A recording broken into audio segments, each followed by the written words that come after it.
Cancer का पता चलना बहुत बड़ा धक्का लगने जैसा होता है, जिससे आप और आपके प्रियजन हिल जाते हैं। जिंदगी डॉक्टर के अपॉइंटमेंट, कठिन मेडिकल शब्दों और भावनाओं के उतार चढ़ाव से भर जाती है। पैसों का बोझ तनाव की एक और परत डाल देता है। मेरा लक्ष्य आपको ज्ञान देकर स्पष्टता प्रदान करना है। यह वीडियो सीरीज आपका गाइड, आपका साथी है। याद रखें, आप इसमें अकेले नहीं हैं। बहुत से पेशेंट्स के सामने पहली बाधा यह होती है कि इलाज कहां करवाया जाए।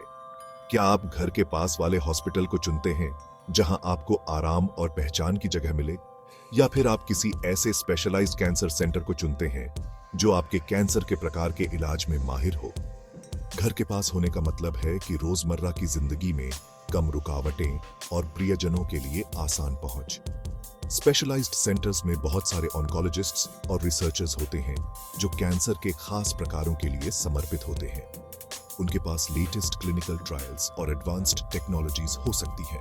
अंततः फैसला आपकी व्यक्तिगत जरूरतों और प्राथमिकताओं पर निर्भर करता है। एक बार जब आप लोकल हॉस्पिटल और स्पेशलाइज्ड सेंटर के बीच चुनाव कर लेते हैं, तो अगला कदम होता है खास फैसिलिटी का चुनाव करना। रिसर्च आपका सबसे अच्छा साथी है। संभावित हॉस्पिटल्स की एक लिस्ट बनाएं। अपने प्राइमरी केयर फिजिशियन से रिकमेंडेशंस मांगें। उन्हें हॉस्पिटल्स की रेपुटेशन और विशेषज्ञता के बारे में जानकारी होती है। हॉस्पिटल्स की वेबसाइट्स देखें, खासकर उनके ऑन्कोलॉजी डिपार्टमेंट्स पर ध्यान दें। आपके कैंसर के प्रकार के साथ उनके एक्सपीरियंस और ऑन्कोलॉजिस्ट की क्वालिफिकेशंस देखें। मरीजों के टेस्टिमोनियल्स बहुत असरदार होते हैं। ऑनलाइन रिव्यूज से आपको लोगों के खुद के अनुभवों के बारे में बहुमूल्य जानकारी मिलती है।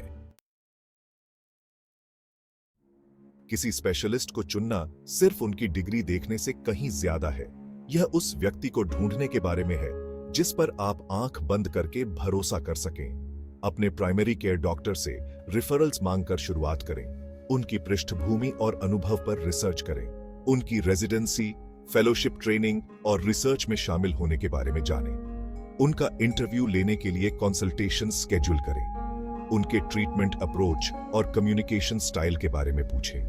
अपनी सहज बुद्धि पर भरोसा करें। उस डॉक्टर को चुनें जिसके साथ आप सबसे ज्यादा सहज और आश्वस्त महसूस करते हैं।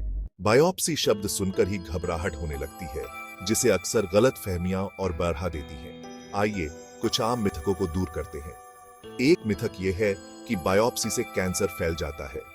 यह सच नहीं है। बायोप्सीज बहुत सावधानी से की जाती है ताकि खतरा कम से कम हो। एक और गलतफहमी यह है कि सभी बायोप्सीज में दर्द होता है। आमतौर पर इन्हें लोकल एनेस्थीसिया देकर किया जाता है। आपका डॉक्टर आपके साथ दर्द को मैनेज करने के विकल्पों पर चर्चा करेगा। बायोप्सी डायग्नोसिस में एक महत्वपूर्ण कदम है। इससे यह पता लगाने में मदद मिलती है कि कैंसर है या नहीं, और अगर है तो उसका प्रकार क्या है। यह जानकारी ट्रीटमेंट की योजना बनाने के लिए जरूरी होती है। कैंसर के इलाज की दुनिया लगातार विकसित हो रही है। इन ट्रीटमेंट्स को समझकर आप सोच समझकर फैसले ले सकते हैं। सर्जरी का मकसद कैंसरस ट्यूमर को निकालना होता है। कीमोथेरेपी में कैंसर सेल्स को खत्म करने के लिए शक्तिशाली दवाओं का इस्तेमाल किया जाता है। रेडिएशन थेरेपी में कैंसर सेल्स को नष्ट करने के लिए हाई एनर्जी रेज का उपयोग किया जाता है। टारगेटेड थेरेपी कैंसर सेल्स के अंदर की खास कमजोरियों पर हमला करती है। सफल इलाज के बाद भी कैंसर लौटने का डर बना रह सकता है। कैंसर के दोबारा होने की दरों और उसे रोकने के उपायों को समझने से आपको इस पर काबू पाने का एहसास मिल सकता है। कैंसर के प्रकार और स्टेज के आधार पर इसके दोबारा होने की दरें बहुत अलग अलग होती हैं।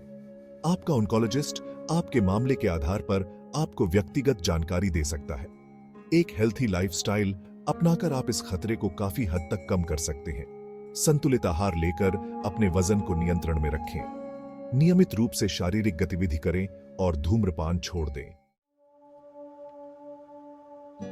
रिमिशन या क्यूर जैसे शब्द सुनकर बहुत सुकून मिलता है, लेकिन कैंसर में इन शब्दों का क्या मतलब होता है, यह समझना जरूरी है। रिमिशन का मतलब है कि इसके लक्षण कम हो गए हैं या गायब हो गए हैं। इसका मतलब यह नहीं है कि कैंसर पूरी तरह से चला गया है। इसका मतलब यह हो सकता है कि अब यह बीमारी पता नहीं चल रही है या यह कम हो गई है।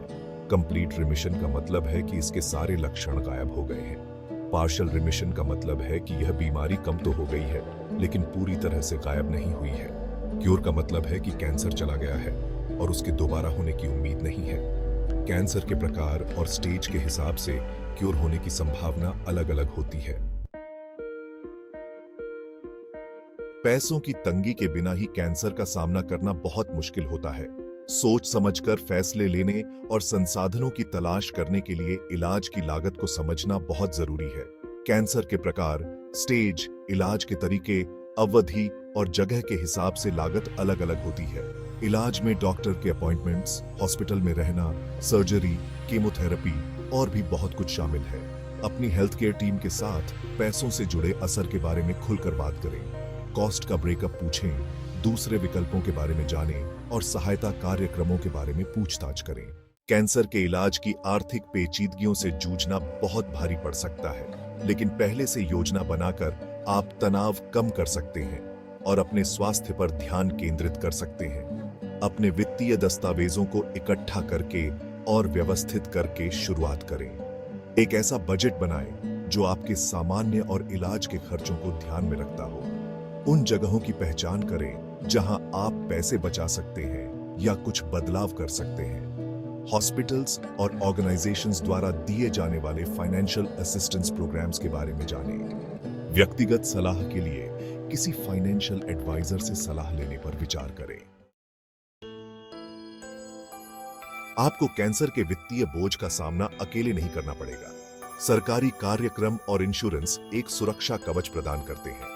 मेडिकेयर कैंसर के इलाज के खर्च का एक बड़ा हिस्सा कवर करता है। मेडिकेड कम आय वाले व्यक्तियों को व्यापक कवरेज प्रदान करता है। नॉन प्रॉफिट ऑर्गेनाइजेशंस भी कैंसर के रोगियों को आर्थिक सहायता प्रदान करते हैं। जैसे ही हम इस सीरीज को समाप्त करते हैं, याद रखें, नॉलेज ही पावर है। जानकारी और समर्थन से आप इस चुनौती का सामना ताकत के साथ कर सकते हैं। Health care providers, support groups और अपने प्रियजनों से संपर्क करें। आपकी आवाज मायने रखती है। जानकारी प्राप्त करते रहें और कभी भी उम्मीद मत हारें। हम सब इसमें साथ हैं।